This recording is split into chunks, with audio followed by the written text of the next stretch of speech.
So, the Los Angeles Chargers are heading into the 2025 offseason, and they are in dire need of reshuffling some areas. And you know the pass catcher position is on their top priority. So, today I'm breaking down top free agent targets who fall under this position for the Chargers, both wide receivers and tight end. What's up, Chargers fans? Welcome to the NFL Playbook Charger. If you're new here, don't forget to hit that subscribe button. This channel is all about breaking down everything you need to know about the Bolts. All right, let's kick things off with Tier 1, and leading the pack is none other than T Higgins, the clear-cut #1 pass-catching free agent target for the Chargers and pretty much any team in the league. Let's break down why. First off, Cincinnati's cap situation isn't looking great. They want to bring a lot of players back, but their cap space and cash flow restrict them from locking down big contracts at once. So T Higgins won't have to worry about cash wherever he signs. He's projected to get around $28 million per year. But that's still a solid contract for the Chargers, because he's exactly what they need. Seeing Higgins, I didn't realize how big this guy is until he almost dismantled the Chargers' defense. He's a massive presence on the field, listed at 6 feet 4 inches, but standing next to guys like Cam Hart, who isn't small, Higgins still towers. He's a true X-receiver and can dominate in that role. His numbers haven't been mind-blowing. He's not putting up 1,600 or 1,800 yards like Jamar Chase, Justin Jefferson, or Tyreek Hill, but he's been solid. The main concern is his injury history. He's missed 5 games in each of the last 2 seasons. That's something to think about when you're spending that kind of money. But even with those absences, his production has been impressive. Higgins was on the franchise tag this year. PFF projects his next contract at 4 years, $28 million annually. That'd make him the 9th highest paid receiver, just below guys like Jalen Waddle and Devontae Adams. But if he hits the open market, there's going to be a bidding war. Teams and fans alike will see him as the top wide receiver available, better than anyone in free agency or the draft. And if he leaves the Cincinnati, he would be bidding for over $30 million. That would put him as the 4th highest paid receiver, right behind A.J. Brown's $32 million per year. He could even surpass Brandon Ayuk and Amon-Ra St. Brown. If Higgins hits free agency, expect more teams like Chargers to be in the mix. And if it becomes a bidding war, Joe Ortiz might not go overpaying. On the other hand, the Patriots could just throw a ridiculous amount of money at him. They could easily outbid the Chargers if they wanted to. So while the fans would love to see Higgins in a Chargers uniform, it might not be that simple. Now, is he worth that kind of money? For the Chargers, absolutely yes, because he solves the boundary issues immediately. ESPN's charting ranks him 14th in open score, yard after catch score, and catch score. His raw stats might not jump off the page, but still, the efficiency numbers back him up. He's strong in yards per route run against both man and zone coverage, but there are valid concerns. He's missed 10 games in the last 2 seasons, and despite his size, he's only had a contested catch rate above 50% once in 5 years. It's a mixed bag. The talent is there, but the injuries and some inconsistencies raise questions. So, while Higgins makes perfect sense from a roster standpoint, the price tag and offensive fit might give some pause. Now, moving on to Tier 2 starters. This group ended up being bigger than we expected, starting with Chris Godwin. PFF ranks him as the 2nd best wide receiver and top 5 overall in their rankings. His previous deal was 3 years at $20 million per year. PFF projects Godwin to land a similar deal despite his injury history.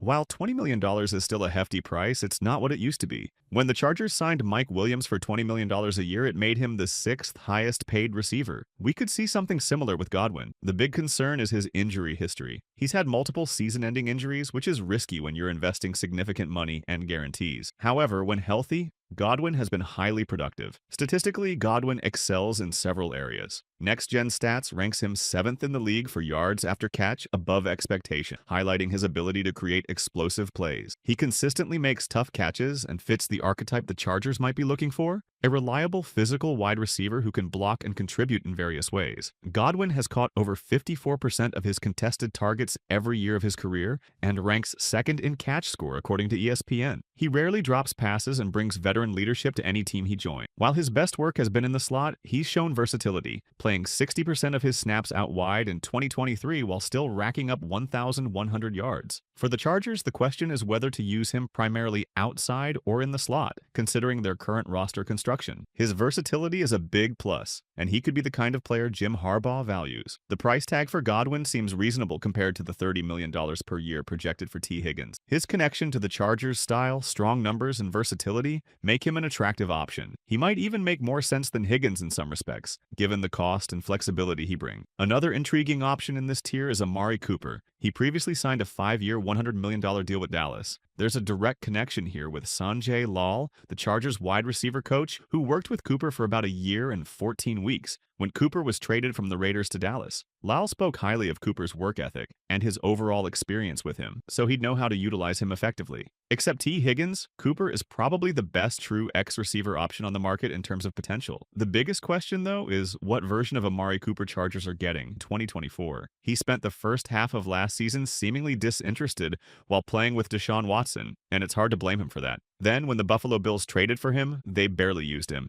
He hardly saw any targets. It seemed like he was just along for the ride. If he still has the 2023 form when he was productive, then it's okay with this price tag. The fit makes sense and the connections are there. But again, the 2024 numbers are horrendous. 0 touches stand out, and teams will have to figure out which version of Amari Cooper they're signing. Subjectively speaking, the Chargers should not take that risk, especially with that contract. Compared to other players, it just doesn't feel worth it. He had 41 yards in 3 postseason games. It felt like he was just there, as if he were 35 years old, signed mid-season, and just a body on the roster. The Bills couldn't even integrate him into key moments, and he disappeared in the postseason when they needed him most. If he were just a free agent signing at $8 to $12 million a year on one-year deals, it could make sense. But commanding a 2-year, $17.5 million deal is just a blind bet. Our next tier in the list is Juwan Johnson. Johnson signed a 2-year, $6 million contract with the New Orleans Saints. However, PFF projects him for a significant raise to 3 years. While he could return to the Saints, their cap space issues might prevent that. They may see him as a long-term building block, but it's uncertain. The Chargers make sense as a destination for Johnson, primarily because of his relationship with Justin Herbert. Johnson was Herbert's tight end at Oregon, helping clinch the Rose Bowl. They've also trained together in the offseason. From a performance standpoint, Johnson was the second-best veteran tight end in yards per route run versus man coverage and ranked 5th in ESPN's charting among all tight ends in categories like YAC, catch rate, and overall score. His advanced stats are impressive, though his volume has been limited. Still, he's surpassed 500 receiving yards twice in the last 3 years. Johnson is arguably the best tight end available. The Chargers will need to decide whether to address the tight end position in the draft or through free agency. If they prefer to secure a proven player before the draft, Johnson should be their top choice. His connection with Herbert, combined with his solid stats, makes him a strong candidate. He's not elite, but his price tag is reasonable,